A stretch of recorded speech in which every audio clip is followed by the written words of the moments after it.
É a resposta do povo. Como nós já oramos, a Marta já orou pela iluminação do Espírito Santo, pela bênção do Senhor na ministração da palavra de Deus. Vamos dar seguimento aqui ao nosso sermão. O que nós estamos vendo aqui, então? Nós estamos quase fechando essa unidade temática, porque essa unidade temática começou lá no capítulo 2, com o derramamento do Espírito Santo.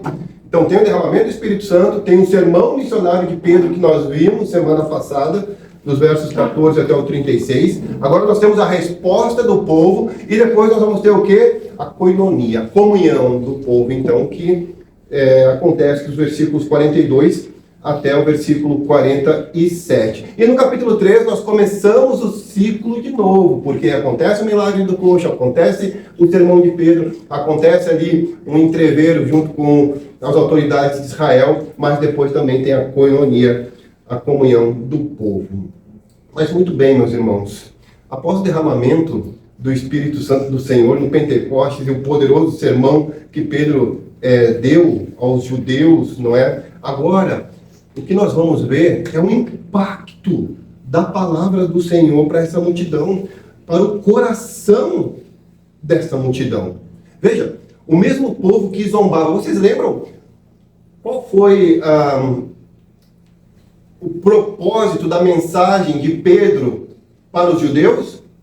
Teve por base uma pergunta do versículo 12 do capítulo 2. Que quer dizer isto? Por quê? Porque eles pensavam que quando os apóstolos começaram a falar na língua deles, não em êxtase, eles pensavam que estavam embriagados. Então eles perguntaram no versículo 12, o que quer dizer isto? Então Pedro levanta. Assim, assado. E nós vimos isso, não vimos? Cumprimento da promessa. Depois ele falou a centralidade do sermão na pessoa de Cristo Jesus. Falou da vida, do ministério, falou da morte, do sofrimento, do triunfo, da ressurreição, da exaltação, da coração. Ele é o Senhor, Ele é o Cristo. Você pode ver na sua Bíblia aí o final do versículo 36. Deus o fez Senhor e fez Cristo. Aí nós entramos no versículo 37, é o nosso texto. O coração deles. Eles estão com o coração contristo. Eles estavam zombando, irmãos. Agora eles estão profundamente quebrantados. O Espírito Santo não apenas encheu os discípulos, mas ao encher os discípulos, e eles com intrepidez e ousadia, nós vamos continuar vendo essa característica, não é, de quem está cheio do Espírito Santo. O coração deles foi ferido. Foi ferido com a palavra de Deus, foi ferido com o Evangelho do Senhor. Aqui, o que nós estamos vendo aqui é o primeiro grande avivamento da história, ou na história, perdão, da igreja. Aqui é o primeiro avivamento, irmãos. Avivamento é isso. É quando há convicção de culpa, convicção de pecado. Isso sim é um verdadeiro arrependimento. É como se Pedro estivesse falando para ele em outras palavras, se ele tivesse nossa época. Olha, avivamento não é o falar em línguas.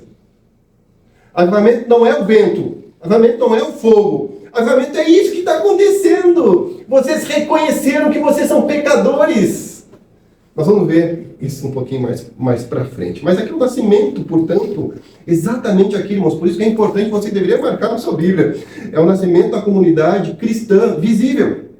3.000 pessoas, aqui começa a igreja do Senhor, aqui começou a missão, e a missão só tem sucesso porque o Espírito Santo foi derramado na vida dos Espíritos, na vida dos discípulos, e só por isso, então, começa a igreja nascente, a partir deste momento na história, homens e mulheres aqui sendo conduzidos ao arrependimento, à fé e à comunhão do povo de Deus. Irmãos, a grande pergunta, e eu falei aqui, está no versículo, era a pergunta do versículo 12, não é? O que quer dizer isso? Esta é a grande pergunta. Agora percebam que a pergunta mudou. Depois do sermão de Pedro, do sermão missionário de Pedro, aqui já não é mais essa pergunta. A pergunta, portanto, agora é, versículo 37. O que faremos? O que faremos, irmãos? Depois do discurso de Pedro, o que faremos? Portanto, meus irmãos, nós vamos ver hoje exatamente como invocar o nome do Senhor. O que faremos? Vocês têm que invocar o nome do Senhor. Mas como que nós vamos fazer isso? Nós vamos ver, vamos procurar responder essa pergunta, ou essa constatação, melhor dizendo, em 3 movimentos. O primeiro deles, um coração ferido. Como invocar o nome do Senhor com um coração ferido? Versículo 37. Essa é a estrutura aqui do sermão. Como invocar o nome do Senhor? Versículo 38 e 39. Quem tem um coração ferido, tem um coração rendido. E último movimento, versículo 40 e 41. Quem tem um coração ferido, um coração rendido, certamente é aquele que tem um coração salvo. São esses 3 movimentos que nós vamos ver hoje. Portanto, vamos ver o primeiro movimento, versículo 37. Vejam comigo novamente, por favor. Eu te marco. Só um segundo.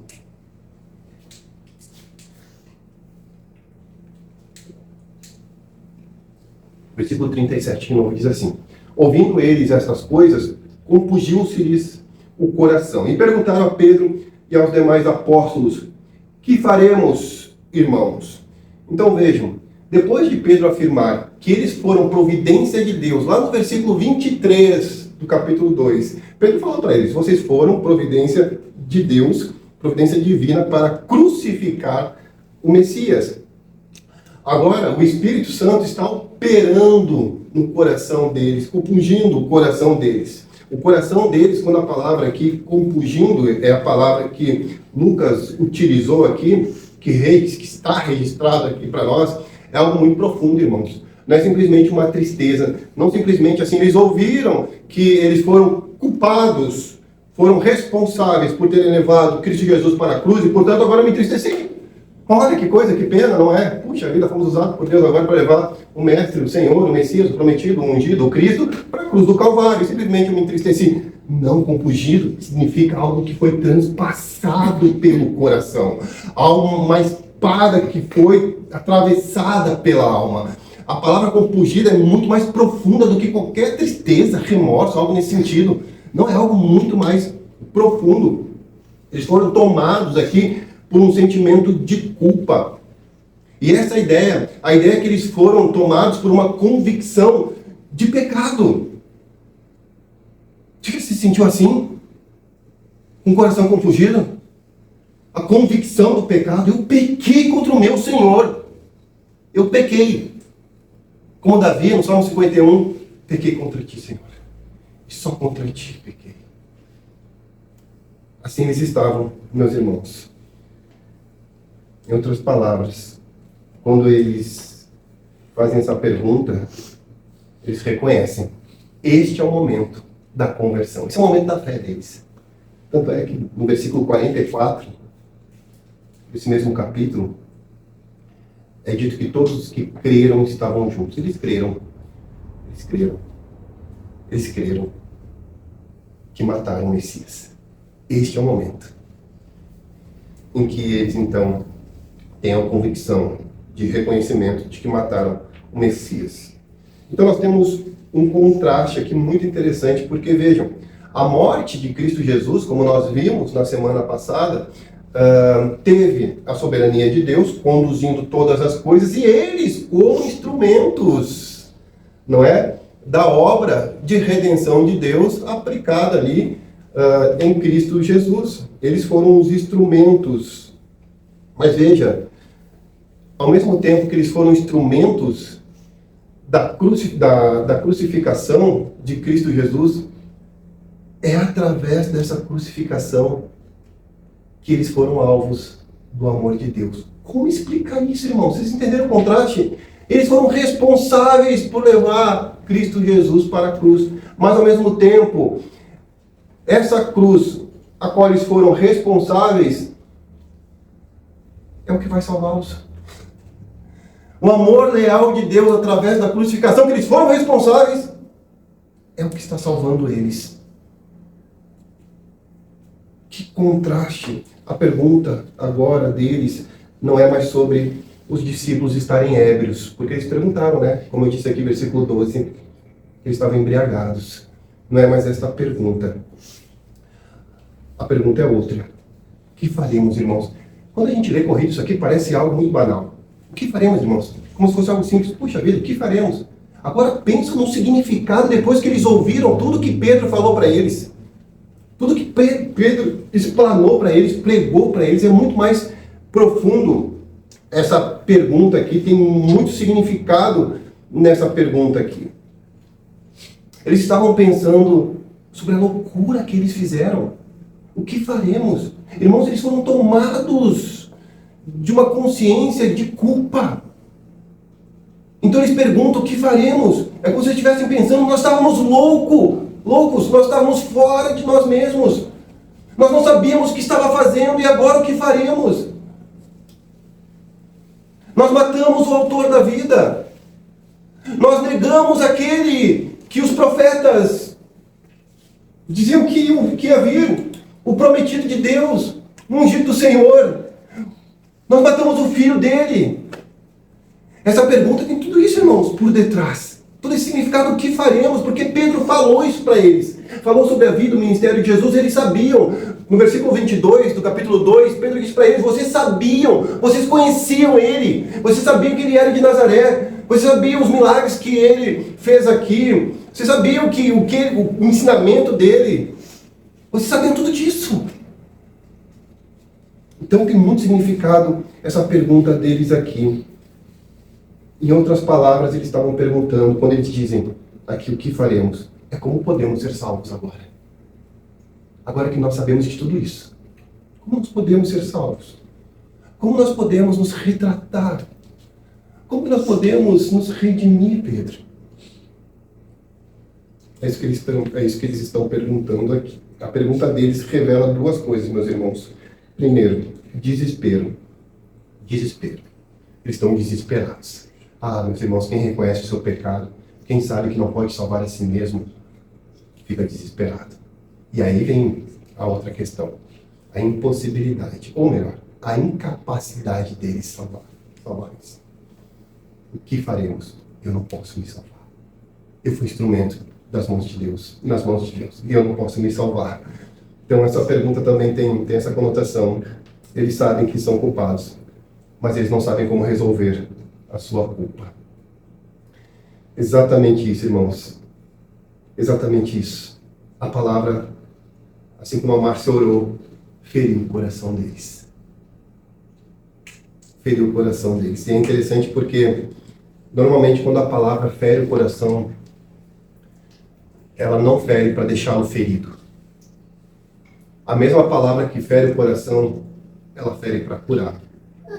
A mesmíssima palavra que fere o coração, ela está expondo o pecado. E ao mesmo tempo que ela está expondo o pecado, ela está trazendo graça. Olha o que Deus faz, irmãos. Você já teve essa sensação? Foi confrontado pela palavra. Puxa vida, pá, a palavra falou comigo. Realmente eu estou assim. Meu coração está assim. Minha vida está assim. Deus está lhe ferindo com a palavra dele, mas ao mesmo tempo ele está trabalhando na sua vida. Agostinho de Hipona tinha uma frase que está no seu livro Confissões. Ele dizia: feriste-me com a tua palavra, desde então eu te amei. Irmãos, qual foi a última vez que você foi ferido pela palavra?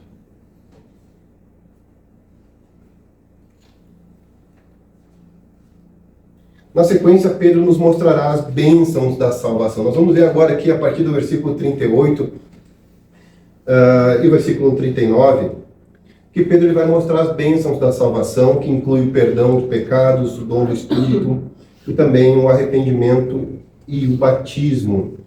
Nós vimos, em primeiro lugar, como invocar o nome do Senhor com o coração ferido. Porque assim como nós vimos, ninguém invoca o nome do Senhor se não conhece o Senhor. Nós temos que conhecer o Senhor. E uma vez que nós conhecemos o Senhor, nós somos feridos por esse Senhor.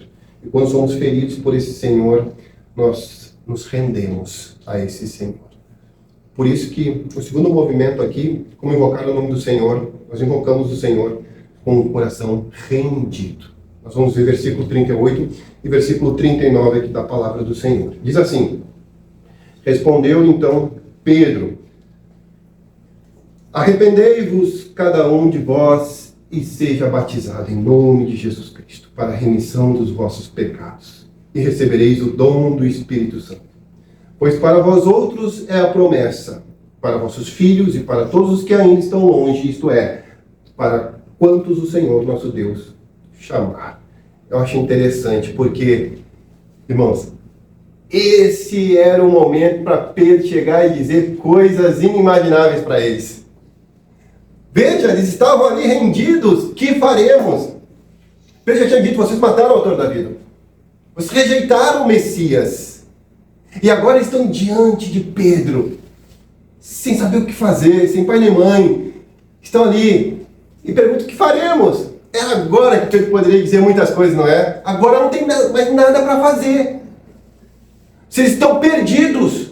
Vocês vão morrer no lago de fogo e enxofre. Vocês vão para o inferno. Vocês negaram o Messias. Veja, irmãos. Pedro não responde com uma palavra de condenação. Pedro não diz para eles que eles não têm mais esperança. Muito pelo contrário. Ele apresenta o Evangelho. Eu acho lindo isso, porque Pedro está nos ensinando, irmãos, como nós devemos comunicar o Evangelho. Como nós devemos comunicar o Evangelho. Dizer Jesus te ama é muito bom, é bonito, é legal. Mas sem entender tudo isso que nós estamos falando aqui, não produz fruto nenhum, irmãos. Sem te dizer que a pessoa é pecadora e carece da glória de Deus, você não vai apresentar a solução do coração errante da pessoa, transviado. Não vai. Nós precisamos entender isso que Pedro está dizendo aqui. Aí Pedro apresenta o Evangelho. O que ele diz? Arrependei-vos, porque essa pergunta dele já denota aqui que eles creram naquilo que Pedro falou. Pedro então diz, arrependei-vos. Cada um de vós seja batizado em nome de Jesus Cristo, para a remissão dos vossos pecados. Então, Pedro está dizendo para ele, olha, o mesmo Cristo que vocês crucificaram, o mesmo Cristo que vocês foram responsáveis ao enviá-lo para a cruz, este Cristo, ele está oferecendo perdão de pecados. Este Cristo está oferecendo perdão de pecados para vocês. A cruz que revelou o pecado deles, Pedro expôs o pecado deles, por meio da morte de Cristo Jesus, qual eles foram responsáveis, agora está revelando a graça de Deus. Porque, irmãos, é isso que significa a pergunta deles. Eu não consigo me salvar, eu sou culpado, eu não sei o que fazer, eu não sei como agir, não sei como receber, como redimir, eu não sei. Você não tem que fazer nada, a não sei responder agora, essa fé que vocês estão tendo, se arrependendo. A graça de Deus, o arrependimento deles é a resposta interior à graça de Deus. E aí Pedro vai dizer para eles, então, arrependei-vos, cada um de vós. Veja, não é remorso, é arrependimento. O arrependimento deles deve produzir algo visível, para que a comunidade cristã veja que, de fato, eles estão dispostos a viverem uma vida com Cristo Jesus. E aí Pedro vai dizer na sequência, arrependei-vos e quê? Sejam batizados, cada um de vós. Cada um de vós, portanto, devem agora receber o batismo. Então, percebam que Pedro está seguindo exatamente o que Jesus Cristo pediu para que eles fizessem. Eu estava falando isso para os irmãos ali, lá em Mateus capítulo 28, a partir do versículo 18. Ide por todo mundo, fazer discípulos de todas as nações, batizando-os em nome do Pai, do Filho e do Espírito Santo. Exatamente. Preguem a palavra de Deus. Façam discípulos. O imperativo está em fazer discípulos. Não é somente Jesus que ama, mas acompanha, visita, conversa, chama, fala exatamente o Evangelho do Senhor. E quando essa pessoa estiver convicta de que realmente é uma pecadora e que recebe Cristo Jesus como seu Senhor e Salvador, então agora você leva para a igreja. Você tem que batizar, você tem que se batizar, você tem que entrar na aliança visível de Deus, na igreja cristã do Senhor. Você tem que, esse sinal invisível da graça, você tem agora que demonstrá-lo visivelmente. Sejam batizados. É o que Pedro está dizendo. Vocês se arrependeram? Se arrependeram porque vocês creram no que eu preguei, não foi? Então vocês se arrependeram. Se vocês se arrependeram, agora mostra para todo mundo que vocês vão viver uma nova vida em Cristo Jesus, vivendo agora na nova comunidade. A comunidade cristã. Não mais no judaísmo, mas agora no cristianismo. Sejam batizados. Veja que não é o batismo que salva. Quem salva é Cristo Jesus. Tanto é que agora eles vão tomar posse, por assim dizer, ou se apropriar do perdão de pecados, porque o próprio Pedro vai dizer para eles: seja batizado em nome de Jesus Cristo. E aqui, Jesus Cristo é importante nós entendermos, porque não está em nome do Pai, do Filho, em nome do Pai, do Filho e do Espírito, está só em nome de Jesus Cristo, porque Jesus Cristo é o personagem central aqui da história. Entendeu? Olha, vejam bem, é como se Pedro estivesse dizendo assim, meus irmãos: olha, o sinédrio não salva. Olha, o sacerdote não salva. Olha, o templo não salva. Olha, o que salva é o Cristo. Sejam batizados, creem em Cristo. Confiem em Cristo. Não confiem nos rituais. Confiem em Cristo. É isso que Pedro está dizendo para eles quando diz, então, para que sejam batizados em nome de Cristo Jesus. E aí nós já falamos um pouco disso semana passada, que o nome significa autoridade. O nome significa autoridade sobre o pecado, sobre o inferno, sobre a morte, sobre a natureza do caráter de Cristo Jesus. Ou seja, Ele é justo, Ele é fiel, Ele é santo, Ele é misericordioso, Ele salva, Ele cura. Então, o nome de Jesus Cristo, confie nesse nome, é isso que Ele está dizendo. Se apegue nesse nome. Tanto é que nós vamos ver mais para frente, lá no capítulo 4, versículo 12, Pedro falando algo lindo. Lindo. Não há salvação em nenhum outro nome. Porque debaixo do céu não foi dado. Não foi dado, veja, não foi enviado nenhum outro nome para que importa, ou para que nós necessitamos, né, ali a tradução, em que nós possamos ser salvos. Só o nome de Cristo Jesus. Exclusivamente no nome de Cristo Jesus. Inegavelmente no nome de Cristo Jesus. É Cristo quem salva. O batismo testemunha publicamente aquilo que Deus já realizou no coração. Agora veja, é importante destacar algo aqui, irmãos. É importante destacar algo aqui também. Nós estamos aqui tratando a respeito da salvação desses judeus. Tanto é que nós vimos aqui no versículo 41 que 3.000 judeus foram batizados. Portanto, se converteram, creram em Cristo Jesus.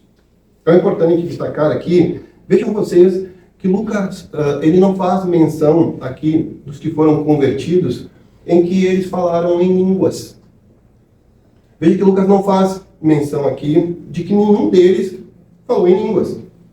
E também que os apóstolos não impuseram as mãos neles. Portanto, nós presumimos aqui que o falar em línguas e também pôr as mãos não eram considerados pré-requisitos para se receber o Espírito Santo. Porque é o que ele diz aqui. Arrependei-vos, cada um de vós, seja batizado em nome de Jesus Cristo para a remissão dos vossos pecados. Então vocês recebam o dom do Espírito Santo. Quem recebeu o dom do Espírito Santo é a salvação, irmãos, a regeneração, a justificação. É aquilo que Paulo fala lá em Efésios capítulo 1, versículo 13. Se creram na palavra da verdade, foram selados com o Espírito Santo da promessa. Exatamente a mesma coisa. Recebam o dom do Espírito Santo aqueles que creram genuinamente, se arrependeram genuinamente e que estão agora na igreja visível de Deus. Porque a igreja não é mais o Israel étnico, é o Israel de Deus. Pessoas de toda tribo, línguas, raça, nação. Tanto é que Pedro vai falar isso agora na sequência, meus irmãos. Pedro vai ampliar a promessa, porque ele vai dizer o quê? Ele vai dizer, pois para vós outros é a promessa, para vossos filhos e para todos os que ainda estão longe, isto é, para quantos o Senhor nosso Deus chamar. Veja que nós temos aqui uma linguagem da aliança muito presente. Na verdade, a linguagem da aliança de Deus continua presente no Novo Testamento. Porque na Antiga Aliança, como era marcada as pessoas que pertenciam ao Israel étnico, ao Israel nação? Cortava-se o prepúcio no 8º dia. Ó, você quer ser judeu? Ó, cortava-se o prepúcio. É muito pior, né, irmãos? Então, graças a Deus, não é? Os homens aí, não é? Graças a Deus, louvado seja Deus por isso. E não só isso. Agora as mulheres também fazem parte, não é, dessa aliança, porque estavam debaixo de um patriarcado. Agora não. Então perceba que a promessa foi ampliada. A bênção foi ampliada. É bênção de Deus. Então aqui nós temos a linguagem da aliança para vocês, para vossos filhos, para que ainda estão longe. E veja, irmãos, para quantos o Senhor nosso Deus chamar. Quem chama é Deus. De que forma? Nós vimos isso em algumas aulas anteriores. Vocação eficaz, o chamamento interno, é o que Pedro fez, pregou a palavra, eles se sentiram compungidos, o coração foi atravessado como uma espada, né, por uma espada. Então eles, que faremos? Que faremos? Houve a vocação eficaz no sentido de interno. Deus falou com ele. Obviamente que houve ali um chamamento geral, porque Pedro pregou para todos. Talvez nem todos vieram a crer em Cristo Jesus, mas 3.000 vieram. Mas o que é interessante aqui, irmãos, é que agora Deus reúne o seu povo. O que Pedro está falando para eles, porque ele falou em Cristo Jesus, sejam batizados em Cristo Jesus, confiem em Cristo Jesus. Logo depois ele falou que a promessa é para vossos filhos, para aqueles que estão longe e também para todos quantos Deus chamar.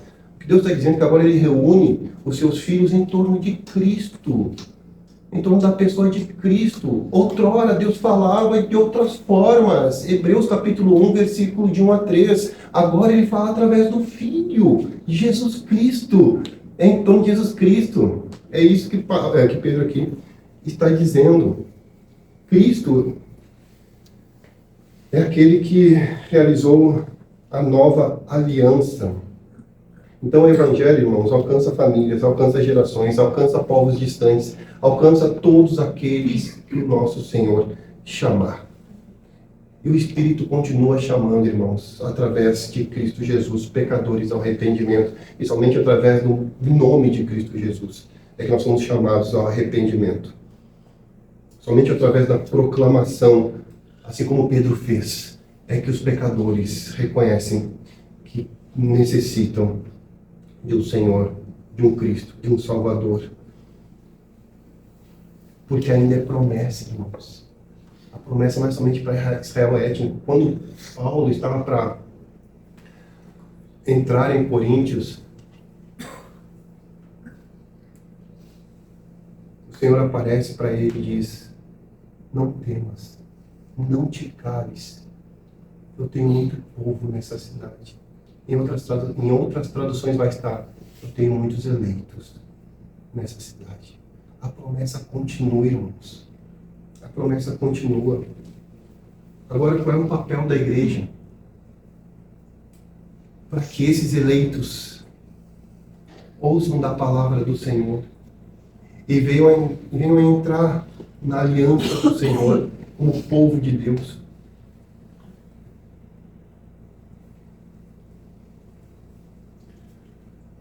Meus irmãos, Deus é soberano e Ele chama um povo para si. Mas Ele vai usar a instrumentalidade da igreja. E a igreja, se não estiver cheia do Espírito Santo, nesse sentido, como Pedro fez, nós não vamos, meus irmãos, estarmos cumprindo a missão que o Senhor nos deu para que cumpríssemos como igreja do Senhor. Como igreja do Senhor. Eu não sei qual tem sido o foco da sua vida, mas deixa eu dizer uma coisa bem séria para a igreja, irmãos. Se o foco da sua vida não for testemunhar de Cristo Jesus, anunciando as boas novas de salvação, sinceramente, nós devemos rever o nosso cristianismo. Se nós estamos empolgados com a igreja, nós estamos empolgados com as programações, nós estamos perdendo tempo com coisas que Deus não nos deu para que perdêssemos tempo, nós devemos temer a nossa salvação. Porque a igreja não foi chamada para senão outra coisa, testemunhar de Cristo Jesus vivendo uma vida santa e reta diante de Deus e diante dos homens. E proclamar as virtudes do reino de Deus. Pense nisso, irmãos. Como está a sua vida diante disso? Quantas pessoas nós temos evangelizado? Quantas pessoas nós temos discipulado? Quantas pessoas, irmãos? Isso é muito importante, irmãos. Nós vimos alguns textos aqui que falam a respeito disso. Inclusive, apenas fazendo uma ressalva, o texto de Romanos capítulo 10 que nós vimos aqui, aquele que invocar o nome do Senhor será salvo. Reverberando também Joel 2, 28. Mesmo texto que Paulo aqui também pregou para os judeus. E ali vai dizer, mas como invocarão se não creram? Como crerão se não ouviram? Como virão se não há quem pregue? E como pregarão se não forem enviados? Esse texto ele é muito bonito. Contudo, o contexto desse texto é que houve quem pregou para Israel e eles não creram. Esse é o contexto, irmãos, deste texto. Não desabona nada porque tudo aquilo é verdade. Exato, nós temos que pregar. Nós temos que fazer Jesus conhecido. Não é verdade? Nós temos que procurar fazer com que as pessoas ouçam Cristo Jesus. É nossa responsabilidade, porque é a nossa missão. É a nossa missão. Agora, o que eu quero dizer, nós temos ouvido todos os sábados de Cristo Jesus aqui, ou não temos ouvido? É a palavra que está sendo exposta. E como tem sido a nossa vida durante a semana, irmãos? Como igreja do Senhor, é isso que nós temos que pensar. Nós queremos que as outras pessoas ouçam. Mas se nós, que ouvimos todos os sábados o que estamos fazendo, como temos agido nesse sentido? Então nós temos que refletir, irmãos, acerca disso. Pedro aqui está dizendo para eles como invocar o nome do Senhor, para que eles possam ser salvos. Portanto, irmãos, o que nós estamos vendo aqui? Como invocar o nome do Senhor? Em primeiro lugar, com o coração ferido. Em segundo lugar, quem tem um coração ferido, tem um coração rendido. E quem tem um coração rendido, tem um coração salvo. É o que nós vamos ver agora, versículos 40 e 41. Com muitas outras palavras, deu testemunho e exortava-os, dizendo, salvai-vos desta geração perversa. Então, os que lhe aceitaram a palavra foram batizados, havendo um acréscimo naquele dia de quase 3 mil pessoas. É interessante aqui porque o texto fala que com muitas outras palavras deu testemunho e exortava-os dizendo. É interessante porque parece que Pedro ele não falou só o que nós temos registrado por Lucas aqui. Ele falou muito mais do que nós temos registrado aqui. Lucas apenas compilou aquilo que é interessante, né, que é necessário para o público que ele queria então destinar o seu livro, e nós sabemos disso. Teófilo é o que nós temos lá, Atos capítulo 1, versículo 1, mas me parece que Pedro falou muito mais do que nós temos aqui, portanto, registrado. E é dito então que, veja a intencionalidade de Pedro, porque é dito que ele o quê? Deu testemunho e exortava-os também. Aqui, outra palavrinha aqui interessante para nós, porque significa animava-os, encorajava-os. Encorajava-os a quê? A examinarem se exatamente o que ele estava dizendo correspondia com as Escrituras. Então veja que interessante nós sabermos as Escrituras, irmãos. Quando nós vamos falar de Jesus Cristo para as pessoas, porque toda a Escritura testifica de Cristo Jesus, João 5,39. Então é importante, aquilo que Pedro fez, ele falou do cumprimento, ele foi lá para Joel 2,28, e aí ele vem trazendo que o cumprimento dessa promessa é de Cristo Jesus. Então é importante nós sabermos as Escrituras para trazer, ou para levar, melhor dizendo, credibilidade às pessoas. Por que as pessoas não creem mais nos cristãos que estão indo falar com elas? Porque não sabem como falar. Jesus te ama, Deus tem um propósito para a tua vida, Jesus tem isso, Jesus tem isso. Não, nós temos que ser mais profundos, irmãos. Temos que ter relacionamento com Deus por meio da palavra dele, para que nós saibamos exatamente o que aquela pessoa precisa. Eu tenho que dar, eu tenho um remédio na minha prateleira porque tu precisa, mas só um pouquinho, eu preciso te falar de coisas mais profundas. Tu está interessado em saber? Tu quer mudar a tua vida mesmo? Tu quer ter o coração transformado? Então senta aqui que eu vou lhe explicar. Todo cristão devia saber fazer isso, meus irmãos. Todo cristão. A mensagem do Evangelho não é apenas informativa, mas ela é transformadora. E aí Pedro vai dizer: salvai-vos desta geração perversa. Salvai-vos desta geração perversa. E não significa que parece que está no ativo, né? na voz ativa. Salvai-vos, vocês devem se salvar. Não é isso que Pedro está dizendo. Pedro está dizendo aqui, na verdade está no passivo, né? Sede salvos desta geração perversa. Então não significa que a salvação é por obras, tá? Não é pelas obras. É um chamado para romper, na verdade, o que ele está dizendo aqui. Rompam com o sistema rebelde que rejeitou o Messias, que vocês também foram instrumentos, e o levou para a cruz. É abandonar a velha vida. Porque agora vocês pertencem a outro reino. Ao reino de Cristo Jesus. E o versículo 41 ele vai dizer: então os que lhe aceitaram, aqueles que creram, que receberam de bom grado a palavra, foram batizados, havendo um acréscimo naquele dia de quase 3.000 pessoas. Aqui nós temos, meus irmãos, uma fé genuína. Uma fé genuína que acolheu a palavra. E quando uma fé genuína acolhe a sã doutrina, a fé se manifesta publicamente. O texto diz aqui que eles aceitaram a palavra de Deus. Significa que eles receberam de bom grado a palavra de Deus. E ao receberem de bom grado a palavra de Deus, é dito aqui, portanto, que eles foram batizados. Batizados. Também tem outro significado aqui, de aceitaram, que é receberam com alegria. Ou seja, foi um ato voluntário. Esse ato voluntário não foi um ato carnal, foi um ato espiritual. Foi resultado da ação interior do Espírito Santo. Então, eles foram batizados, que é o selo visível da recepção de uma graça invisível. O batismo aqui não criou a fé. O que o batismo fez aqui simbolizou a justiça de Cristo que vem por meio da fé. Um símbolo, um sinal. É a porta de entrada na comunidade visível da aliança, onde Deus reúne os seus. Então, é dito que 3.000 pessoas aqui foram convertidas, né? Foram batizadas. Percebam?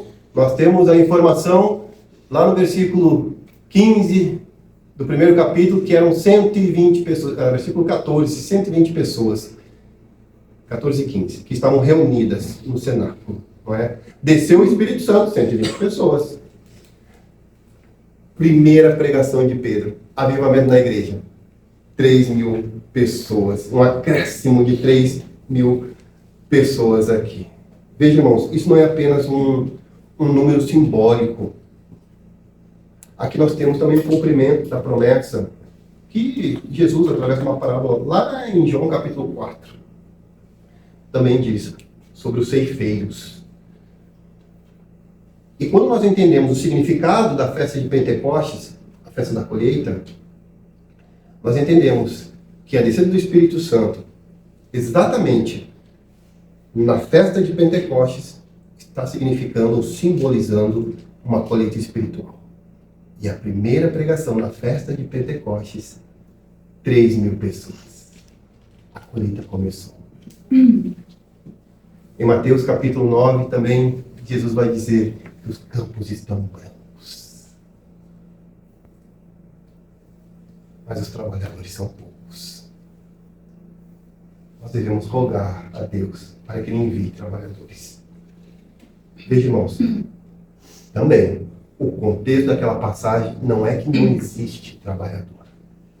Existe, mas eles não querem trabalhar. Roguem a Deus para que mandem outros trabalhadores. É essa a ideia do texto. Porque aqueles que deveriam fazer não estão fazendo. É como a festa, Mateus capítulo 22 também. O noivo está vindo, chame, vai ter festa, vai lá. Aí vai lá os servos do noivo. Não posso, desculpa, não posso, tenho que fazer uma coisa hoje. Não posso, tenho que fazer outra coisa hoje. Não posso, tenho que fazer outra coisa.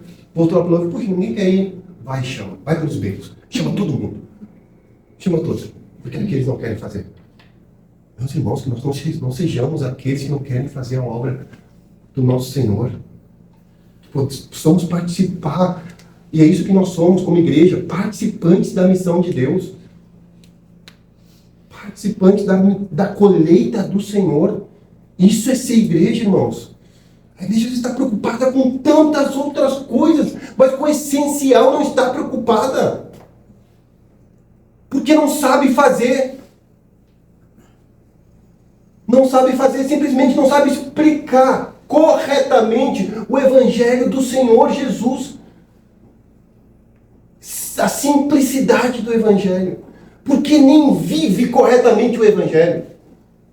Porque não tem relacionamento com Deus, muitas vezes, intimamente, colocando a sua vida diante de Deus, procurando ser santos diante do Senhor, diante dos homens. É levado por qualquer vento de doutrina. O que falarem está bom, não vê se corresponde com a palavra de Deus. Meus irmãos, isso é muito sério. Deus não nos chamou para viver do jeito que nós estávamos, ou piores. Não, nós vamos ver na sequência como esse povo vivia. Semana que vem, cenas para os próximos capítulos. Aí nós vamos ver, de fato, aqui como esse povo estava vivendo depois dessa conversão. Então, a semente do Evangelho lançada por Pedro, ela foi regada aqui pelo Espírito Santo e ela frutificou, meus irmãos, em conversões e em comunhão. Então, assim como os primeiros crentes aqui, nós também fomos chamados a viver de forma distinta, demonstrando nossa lealdade em pertencer a Cristo Jesus e não ao sistema deste mundo. Porque muitas vezes o que nós fazemos como igreja, irmãos, e eu gostaria que vocês prestassem atenção nisso, muitas vezes o que nós estamos fazendo como igreja é espiritualizar um desejo que não é bíblico. Nós justificamos e procuramos encontrar diversas prerrogativas bíblicas para que seja justificado o que nós queremos fazer na igreja. Espiritualizamos até nossa ganância. Achando que é bíblico. Então nós temos que cuidar muito com o nosso coração. Nosso coração tem que ser ferido pela palavra. Pela palavra tem que ser ferido. Para deixar Deus tratar dele. Cura, Senhor. Cura. Tira o que tem que ser tirado. Limpa a sujeira. Sabe aquelas gramas que vão crescendo? Limpa isso, Senhor. Tira isso. Me dê desejo pelo Senhor. Ânimo pelo Senhor. Alegria pelo Senhor. Contentamento pelo Senhor. Satisfação no Senhor. Faça-me desapegar das coisas deste mundo. Mas a tua palavra. Viver sobre a tua palavra. Sobre os preceitos da tua palavra. E eu queria concluir, meus irmãos, dizendo o seguinte. Que nós vimos hoje de como invocar o nome do Senhor. Invocamos o nome do Senhor em 3 movimentos que nós vimos aqui. Com um coração ferido, um coração rendido e um coração salvo. E o mesmo Espírito que agiu no Pentecostes continua operando hoje. Ele ainda continua ferindo corações pela palavra, ele ainda continua conduzindo pecadores ao arrependimento e ele continua, sobretudo, formando o povo de Cristo. Nós temos apenas aqui nos expor, falar. Irmãos, que nunca nos acostumemos com o Evangelho. Que cada culto continue sendo um lugar onde o Espírito Santo desperta a nossa fé em Jesus. Isso é culto. Que nossa fé esteja sendo despertada pelo Espírito Santo. Que sejamos confrontados pela palavra do Senhor. Porque culto é isso, irmãos. Nós temos um coração totalmente inclinado para as coisas de Deus. Que possamos estar assim até o dia que Jesus voltará em glória. Mas até lá, como que o povo de Deus deve continuar vivendo a sua fé?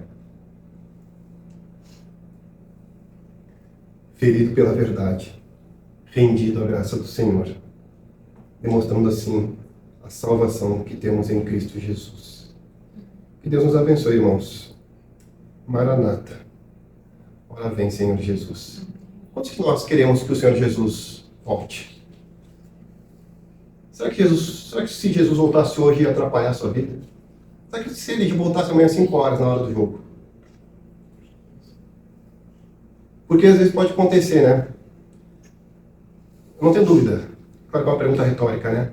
Todos queremos que Jesus volte. A pergunta é, você quer que ele volte hoje? Deus nos abençoe. Vamos orar ao Senhor? Senhor, nós te louvamos, te agradecemos. Obrigado pelas tuas exortações. Obrigado pela tua palavra que é santa, é inerrante, é normativa, autoritativa para a nossa vida, para a vida da igreja. Obrigado, Deus, porque é ela que infere nosso coração e faz-nos ver o quanto nós precisamos nos render ao Senhor, o quanto nós precisamos deixar a coroa que nós temos em nossa cabeça aos teus pés, reconhecendo que tu é o Senhor, que tu é o Cristo, ó Deus, e que tu deste uma missão para a igreja. Assim como o Pai lhe enviou, o Senhor lhe enviou o Espírito Santo e também enviaste a igreja para que cumprisse a missão que o Senhor começou. Que entendamos que nós temos um propósito, Senhor. A tua igreja tem uma finalidade. Que glorifiquemos o Senhor à medida que nós a compramos. Continue sendo para a tua igreja aqui em Palmeira das Missões. Continue ferindo os nossos corações, porque assim saberemos que o Senhor nos ama. Porque qual pai que não corrige o seu filho? Assim nós estamos sendo corrigidos pelo nosso Pai. Nós te amamos por isso, Senhor. Muito obrigado por essa correção. Continue conosco, Pai, no decurso da semana, para que nós honremos o Senhor com o nosso viver. Assim nós oramos e assim nós agradecemos. Em nome e por amor de Jesus. Amém.